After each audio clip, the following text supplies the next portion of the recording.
नमस्कार. लग्नानंतर होईलच प्रेम या मालिकेच्या नवीन प्रोमोमध्ये आपल्याला असं पाहायला मिळतं की आता काव्य आता जीवाला भेटायला आलेली असते, तेव्हा आता काव्य जीवाला मोठ्या मोठ्याने ओरडत म्हणत असते, जीवा तू टॅटू नाही जाडला आहेस तर तू माझं अस्तित्व जाडलं आहेस.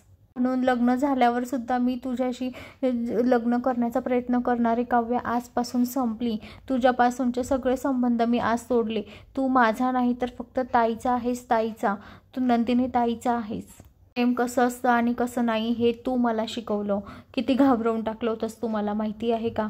आणि तू आता माझ्याशी काही संबंध ठेवायचा नाही. तुझा आणि माझा संबंध संपला आणि तू आता फक्त नंदिनी ताईचा नवरा आहेस, नवरा.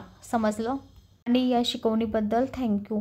आणि असं म्हणून आता काव्य त्याच्या पुढे हात जोडते. तर आता म्हणजे जीवा तिच्याकडे एकसारखा बघत असतो. त्याला तर काहीच सुचत नसतं की काव्य एवढं माझ्यासमोर आली, काय बोलून गेली, काही सुचतच नसतं त्याला.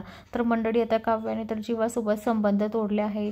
तर आता काव्य पारला नवरा मानेल का, पारचे संबंध जोडेल का, हे आपल्याला येणाऱ्या पुढील भागात पाहायला मिळेल. धन्यवाद.